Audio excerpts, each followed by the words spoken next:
Assalamualaikum warahmatullahi wabarakatuh. Alhamdulillahirrabbilalamin. Assalatu wassalamu ala anbiya'i wal mursalin Sayyidina Muhammadin wa ala alihi wa sahbihi ajma'in. Amma ba'du. Pertama-tama saya mengucapkan terima kasih kepada Bapak Adi Mursalin SEMM selaku dosen pengampu mata kuliah Islamic Marketing dan Manajemen. Perkenalkan, nama saya Irma Septiana, NIM 120160087 dari kelas 3C Prodi Akuntansi Syariah. Baiklah, di sini saya akan menjelaskan materi mengenai pengembangan strategi dan rencana pemasaran dalam Islam. Apa yang dimaksud dengan rencana dan surah apa yang terkandung dalam surah apa yang menjelaskan tentang perencanaan. Rencana merupakan arahan terhadap suatu kegiatan yang akan dijalankan untuk pencapaian tujuan. Surah di dalam Al-Quran yang menjelaskan tentang perencanaan adalah Quran Surah Al-Hashr ayat 18 yang berbunyi A'udzubillahi minasyaitonirrajim. Bismillahirrahmanirrahim. Ya ayyuhalladzina amanu taqullaha wal tanzur nafsum ma qaddamat lighad. Wattaqullah innallaha khabirum bima ta'malun. Yang isi kandungan di dalam surah ini yaitu Allah memerintahkan kita untuk selalu membuat perencanaan dan melakukan evaluasi dalam setiap aktivitas yang telah dilakukan, sehingga segala sesuatu yang telah kita lakukan dapat menjadi suatu keberkahan bagi kehidupan di dunia maupun di akhirat. Kemudian, apa yang dimaksud dengan rencana pemasaran? Bagaimana Islam memandang rencana pemasaran? Perencanaan pemasaran merupakan perumusan usaha yang akan dilakukan dalam suatu bidang pemasaran dengan menggunakan sumber daya alam yang ada dalam suatu perusahaan guna mencapai tujuan dan sasaran tertentu, serta pada waktu yang telah ditentukan. Dalam Islam, rencana pemasaran sangat penting untuk dilakukan karena merupakan suatu proses melihat jauh ke depan dalam rangka antisipasi dan perubahan ke arah yang lebih baik, mencari solusi yang tepat, mengoptimalkan manfaat pembangunan secara pasti, serta mencapai tujuan yang diharapkan. Dengan demikian sebagai muslim sudah semestinya memiliki pandangan yang lebih bijak dan relevan dalam menghadapi kehidupan. Kemudian terdapat beberapa hal yang perlu diperhatikan dalam membuat rencana dan strategi pemasaran dalam suatu perusahaan. Yang pertama, menentukan target konsumen. Dalam menyusun berbagai upaya marketing untuk menjalankan sebuah pemasaran, maka muncul pertanyaan, siapa target konsumennya? Maka dari itu, buatlah secara terperinci tentang target-target pemasaran perusahaan. Yang kedua, membuat tujuan akhir. Buatlah tujuan pemasaran dalam usaha atau bisnis perusahaan untuk jangka waktu tertentu agar segala rencananya teratur dan terlaksanakan. Yang ketiga, menentukan kanal pemasaran. Sebelum melakukan pemasaran, sebaiknya menentukan kanal apa yang ingin dipakai. Sebaiknya kenali terlebih dahulu konsumen dan analisis media apa yang paling banyak digunakan oleh para konsumen pemasaran. Yang keempat, membentuk tim. Ketika akan membuat sebuah perencanaan pemasaran, sebaiknya membentuk tim yang di dalamnya diisi dengan para karyawan yang berkompeten di dalamnya. Yang kelima, membuat budget marketing. Budget marketing yang dibuat harus konsisten dengan pertumbuhan yang diinginkan pada perusahaan. Jika memutuskan untuk menetapkan budget marketing setiap bulannya, maka tentu sulit untuk mengukur pertumbuhan dari bisnis. Maka buatlah budget yang realistis. Kemudian ada beberapa faktor lain yang perlu diperhatikan dalam perencanaan strategi pemasaran. Yang pertama, perubahan kebiasaan konsumen dan dominasi dunia online. Dahulu, penggunaan televisi dan koran sebagai media pemasaran. Tetapi, seiring dengan perkembangan teknologi dan perubahan zaman yang semakin dinamis, membuat penggunaan internet dengan dukungan gadget semakin mumpuni. Yang kedua, duta merek atau brand ambassador. dari kalangan artis mulai tergantikan. Dahulu, menjadikan seorang artis atau artis cantik atau tampan sebagai brand ambassador sebuah produk mampu menarik minat masyarakat untuk membeli sebuah produk. Meskipun masih dilakukan, namun kini masih ada pergeseran figur brand ambassador. Yang ketiga, ada community talk yang semakin efektif. Televisi sebagai media hiburan memang tidak sepenuhnya ditinggalkan. Namun, kini popularitasnya masih kalah dibandingkan dengan media online. Media sosial seperti Facebook dan Twitter menjadi tempat untuk menjalin komunikasi. Yang kelima, terjadi komunikasi dua arah di dunia pemasaran. Dalam dunia pemasaran atau marketing, perlu adanya keseimbangan antara berbicara dan mendengarkan. Seorang pemasar atau marketer tidak lagi harus bicara lebih banyak dibandingkan dengan konsumen. Kini, seorang pemasar harus dapat mengimbangi antara berbicara dan mendengarkan keinginan konsumen. Selanjutnya, jelaskan bagaimana strategi pemasaran dalam Islam. Dalam Al-Quran, surah apa yang membahas tentang strategi pemasaran dalam Islam? Islam telah menghalalkan umatnya untuk melakukan aktivitas jual beli atau berdagang.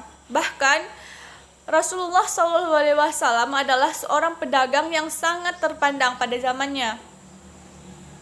Pemasaran merupakan aktivitas yang selalu dikaitkan dengan perdagangan. Perencanaan dapat terlaksanakan melalui prinsip abadi mudharabah, yaitu tenaga kerja dan pemilik modal dapat disatukan dengan mitra. Sebagai mitra dalam Islam, tidak ada larangan bila seorang hamba memiliki rencana untuk kegiatan memperjuangkan usahanya agar berhasil, dengan syarat rencana tersebut tidak bertentangan dengan ajaran Islam, sebagaimana firman Allah Subhanahu wa taala dalam Quran surah An-Najm ayat 24 sampai 25 yang berbunyi, A'udzubillahi minasyaitonirrajim. Bismillahirrahmanirrahim. Amlil insani ma tamanna falillahil akhiratu wal ula. Yang isi kandungannya yaitu, bila dikaitkan dengan ayat tersebut, strategi pemasaran merupakan suatu upaya yang dilakukan untuk menciptakan atau mencapai sasaran pemasaran sesuai dengan harapan dalam mencapai keberhasilan. Sudah menjadi sunatullah bahwa segala sesuatu yang direncanakan oleh manusia, berhasil ataupun tidak, semua adalah ketentuan dari Allah Subhanahu wa taala. Kemudian, ada beberapa strategi pemasaran yang dapat digunakan untuk meningkatkan kinerja pemasaran perusahaan. Yang pertama, meningkatkan unit penjualan dengan cara menurunkan harga, membuat barang atau jasa yang lebih baik. Yang kedua, menambah lokasi dan staf penjualan agar dapat menjangkau jumlah pembeli yang lebih banyak. Yang ketiga, menambah barang atau jasa dengan melakukan program cuci gudang untuk barang yang hampir kadaluarsa. Yang keempat, melakukan promosi penjualan seperti memberikan hadiah, diskon, dan voucher belanja. Yang kelima, meningkatkan pengenalan merek dengan melakukan publisitas dan penelitian. Yang keenam, meningkatkan promosi melalui media dengan cara yang sesuai dengan sasaran pembeli. Kemudian, jika Anda mempunyai usaha, strategi apa yang Anda gunakan untuk memperoleh pangsa pasar yang lebih besar? Strategi saya dalam memperoleh pangsa pasar yang lebih besar yaitu dengan memanfaatkan internet dalam melakukan strategi marketing. Lewat internet, saya bisa membangun brand awareness tentang usaha saya, sekaligus untuk mempromosikan produk yang saya jual. Salah satu caranya yaitu dengan menulis blog di situs-situs komunitas secara menarik. Kemudian cantumkan link usaha saya. Cara ini merupakan strategi marketing paling murah dan efektif. Kemudian, sebutkan dan jelaskan cara mengembangkan strategi pemasaran. Yang pertama, produk adalah segala sesuatu yang dapat ditawarkan ke pasar untuk mendapatkan perhatian, dibeli, digunakan, atau dikonsumsi yang dapat memuaskan keinginan atau kebutuhan. Produk mempunyai 5 tingkatan, yaitu produk utama, produk generik, produk harapan, produk pelengkap, dan produk potensial. Yang kedua, price atau harga merupakan salah satu moneter atau ukuran lainnya, termasuk barang dan jasa yang ditukarkan agar memperoleh hak kepemilikan atau penggunaan suatu barang atau jasa.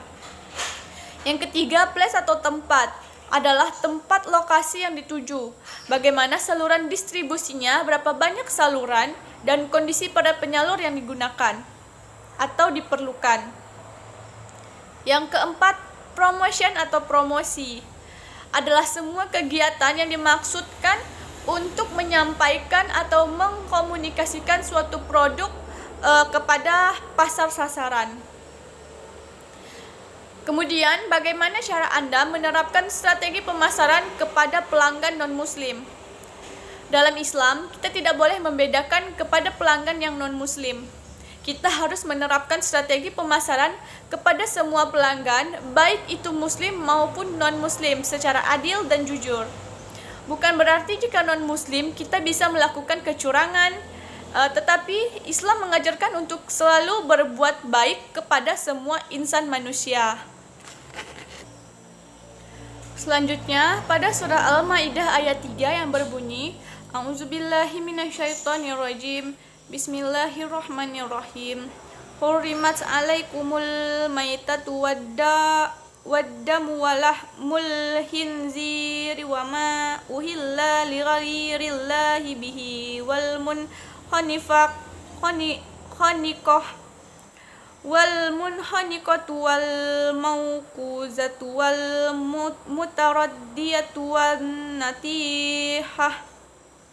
wan natihatu wa ma akalas sabu'u illa ma zakkaitum wa ma zubiha alan nusubi wa an tastaqsimu bil azlam zalikum fisqa al-yawma ya'isal ladzina kafaru min dinikum fala tahshawhum wahsawun al-yawma akmaltu lakum dinakum wa atmamtu alaikum ni'mati wa raditu lakumul islam madina famanit turra fi mahmasatin ghayra mutajanifil li ismin afinnallaha ghafurur rahim. Yang isi kandungannya yaitu surah Al-Maidah ayat 3 menjelaskan bahwa Allah Subhanahu wa taala melarang umat muslim untuk memakan makanan haram.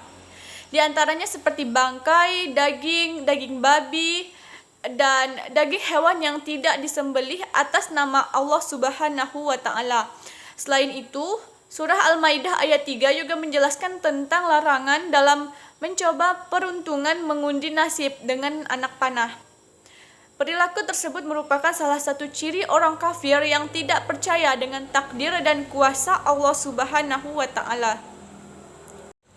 Kemudian pada surah Al-An'am ayat 143 yang berbunyi, A'udzubillahi minasyaitonirrajim. Bismillahirrahmanirrahim. Samaniyata azwaj minad dhannisnaini wa minal ma'zisnain. Kul az-zakaraini harrama amil unsayaini ammash tamalat alaihi arhamul unsayan. Nabbi'uni bi ilmin in kuntum shadiqin. Yang isi kandungannya yaitu pada surah Al-An'am ayat 143, Ayat ini mengajarkan kita sebagai manusia bahwa dalam meyakinkan seseorang terhadap kebaikan haruslah berdasarkan ilmu pengetahuan dan fakta. Ayat ini membahas tentang bahwa produk yang bermanfaat dihasilkan dari proses yang benar dan baik. Dan juga ayat ini membahas betapa pentingnya manfaat produk, peran, data, dan fakta dari produk tersebut. Kemudian, kapan suatu produk tersebut bermanfaat? Suatu produk dapat dikatakan bermanfaat jika proses produksi yang dihasilkan secara benar dan baik. Selain itu, proses pembuatan produk sesuai dengan syariat Islami, halal. Adapun metode yang dapat digunakan agar proses produksi baik dan benar. Kemudian, apa yang dimaksud dengan karakteristik produk? Sebutkan komponen-komponen dari karakteristik produk tersebut. Karakteristik produk adalah kondisi yang berbeda dari suatu produk dibandingkan para pesaingnya yang dapat ditawarkan kepada konsumen untuk memenuhi kebutuhan. Komponen-komponen karakteristik produk, yang pertama tingkat produk. Dalam merencanakan penawaran pasar, pemasar sepatutnya memperhatikan 5 tingkat produk. Yang kedua, klasifikasi produk. Islam menyatakan bahwa setiap produk harus dapat menghantarkan manusia pada ketakwaan. Yang ketiga, bauran dan sistem produk. Sistem produk adalah sekelompok barang berbeda, namun saling berhubungan dan dapat berfungsi dengan cara saling melengkapi. Yang terakhir, desain produk.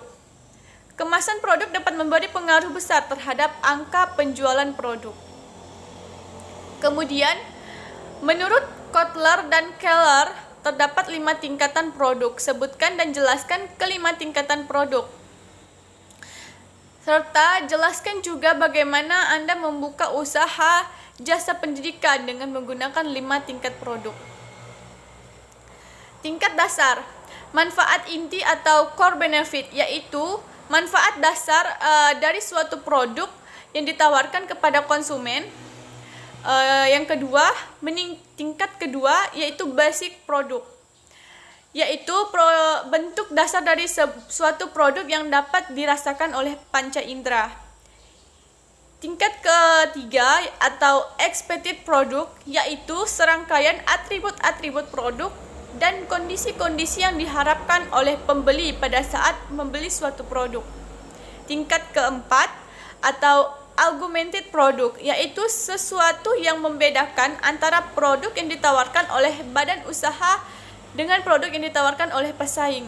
Tingkat kelima, produk potensial atau potensial produk, yaitu semua argumentasi dan perubahan bentuk yang dialami oleh suatu produk di masa datang. Islam menyatakan bahwa setiap produk harus dapat menghantarkan manusia pada ketakwaan. Jelaskan apa yang dimaksud pernyataan ini. Maksud adalah setiap produk harus memenuhi 3 syarat, yaitu materi yang halal, proses pengolahan yang bersih atau taharah, dan penyajian yang islami. Selain itu, Islam juga mengharamkan perilaku kebohongan dalam melakukan penawaran produk. Dengan demikian, produk tersebut bisa menghantarkan manusia dalam kehidupan ketakwaan.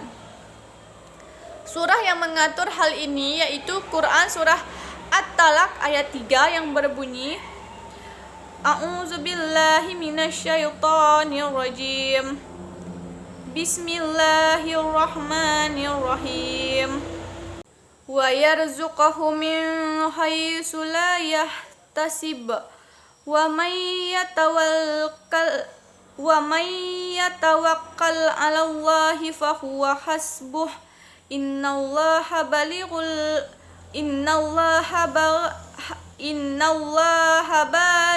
amrih.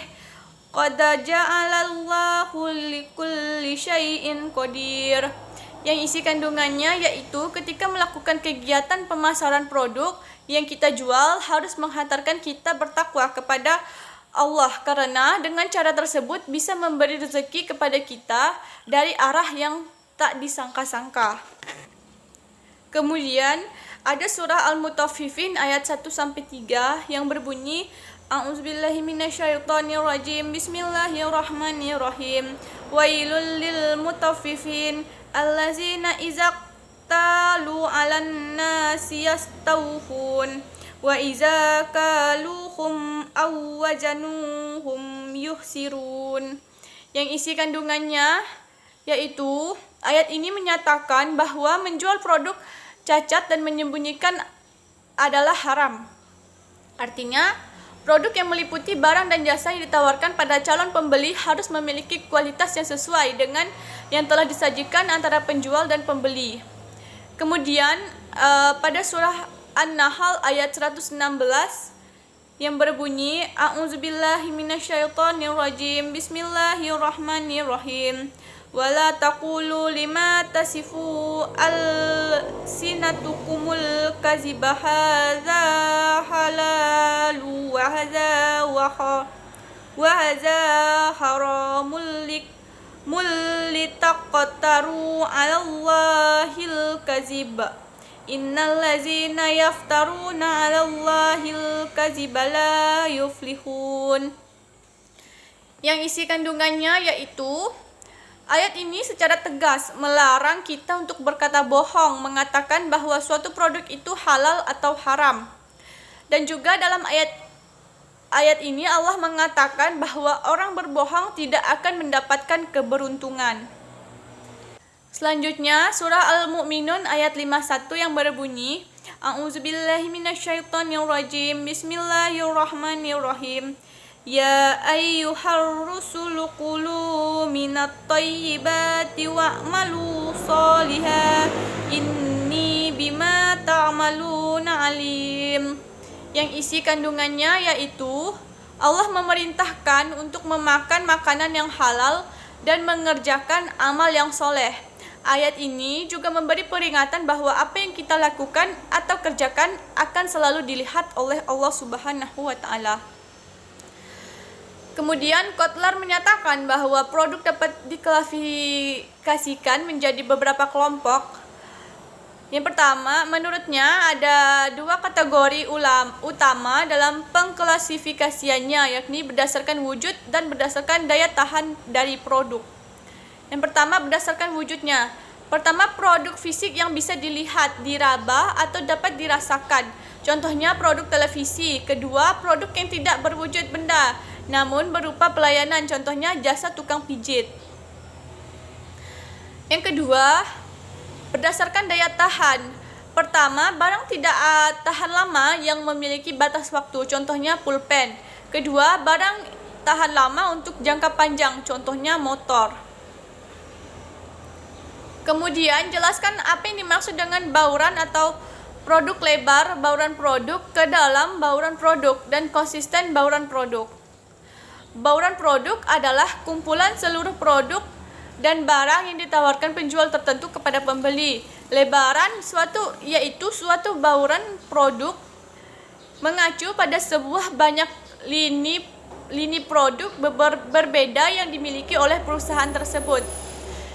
Selanjutnya, kedalaman suatu baruan produk mengacu pada jumlah seluruh barang dalam bauran tersebut. Yang terakhir, konsisten bauran produk mengacu pada seberapa erat hubungan berbagai lini produk dalam penggunaan akhir, ketentuan produk, saluran distribusi, atau hal-hal lain. Kemudian, coba Anda kunjungi Alfamart atau Indomaret atau supermarket di tempat tinggal Anda.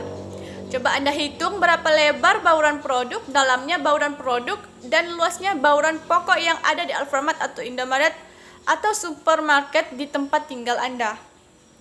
Saya mengunjungi salah satu toko lontong di dekat rumah dan menghasilkan lebar, yaitu berapa banyak macam lini produk, lebar bauran toko lontong, minyak goreng, bahan baku sabun, bahan baku obat-obatan. Selanjutnya, panjang, jumlah unit produk dalam bauran. Panjang bauran minyak goreng Sania, Fortune, Sofia. Kedalaman, berapa banyak varian yang ditawarkan masing-masing produk dalam lini. Kedalaman bauran minyak goreng Sania pouch 1 liter, pouch 2 liter, botol 500 ml, botol 1 liter, botol 2 liter, jerigen 5 liter. Kemudian, apa yang dimaksud dengan diferensiasi produk? Kenapa perusahaan perlu melakukan diferensiasi produk? Bagaimana Islam memandang diferensiasi produk yang dilakukan oleh perusahaan? Apakah dilarang atau dibolehkan? Sebutkan surah dalam Al-Quran yang mendukung jawaban saya. Diferensiasi produk adalah upaya dari suatu perusahaan untuk membedakan produk yang dimilikinya dari produk-produk pesaing dengan membuat produk tersebut bersifat spesial. Sebuah perusahaan perlu melakukan diferensiasi agar produknya tidak mudah ditiru pesaing dan memiliki keunggulan dilihat konsumen. Islam memandang diferensiasi produk merupakan hal yang dapat meningkatkan pertumbuhan perusahaan untuk menaikkan omset penjualan. Dalam Islam, diferensiasi sudah ada sejak awal Rasulullah SAW belum diangkat menjadi nabi.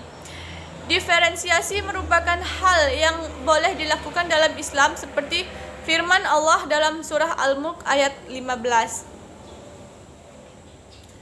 Kemudian, apa yang Anda ketahui tentang pengemasan, pelabelan, penjaminan, dan garansi dalam Islam? Pengemasan itu penting karena kita merancang dan memproduksi suatu barang supaya barang itu menjadi berkualitas. Selanjutnya, pelabelan adalah etiket yang ditempelkan pada produk yang digunakan sebagai informasi berupa nama produk. Selanjutnya, jaminan merupakan pernyataan formal dari kinerja produk yang diharapkan oleh pengusaha pabrik. Produk bergaransi dapat dikembalikan kepada pabrik. Kemudian, apa yang dimaksud dengan power marketing? Bagaimana Anda sebagai pengusaha menjalankan power marketing? Power marketing adalah kegiatan sebuah perusahaan dalam memperkenalkan produk atau jasa agar diketahui oleh masyarakat. Apabila saya sebagai pengusaha, saya akan menjalankan power marketing dengan sistem marketing online, di mana saya memperkenalkan usaha atau jasa yang saya tawarkan lewat internet. Sekian penjelasan materi dari saya, kurang dan lebihnya saya mohon maaf. Saya ucapkan terima kasih. Wabillahi taufiq wal hidayah. Wassalamualaikum warahmatullahi wabarakatuh.